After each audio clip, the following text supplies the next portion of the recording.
Euh, Maintenant, je vais vous montrer comment on va générer les combinaisons de charge automatiques, manuelles. Pardon. On va aller chargement, combinaison manuelle.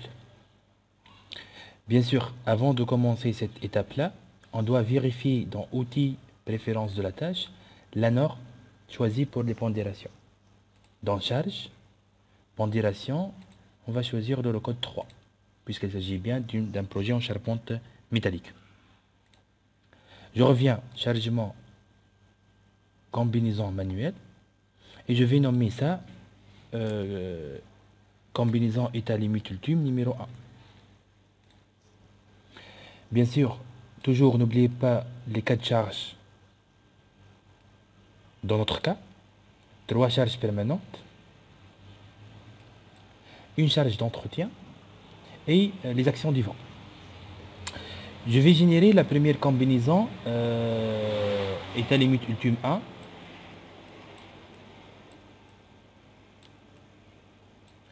Un 35G plus 1,5Q. Et bien sûr, le G, c'est le G total. Et le Q, dans ce cas-là, on va considérer la charge d'entretien.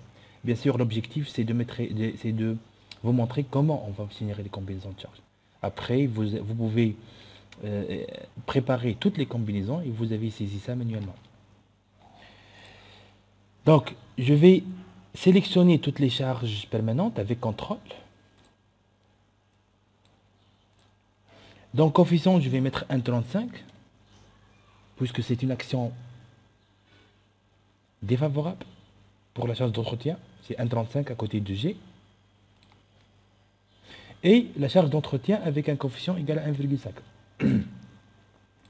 C'est la première combinaison considérée. 1,35 fois G total plus 1,5 fois la charge Q. Lorsque je vais cliquer sur appliquer, c'est-à-dire cette combinaison de charge a été générée correctement. Et regardez ici, vous avez état limite ultime 1 qui s'ajoute à la liste des charges déjà existantes. Donc vous pouvez ici regarder la norme et vous pouvez lister toutes les combinaisons de charges à l'état limite ultime possible et vous pouvez le créer. Pour l'état limite service, je vais cliquer sur Nouvelle pour créer une nouvelle combinaison de charge.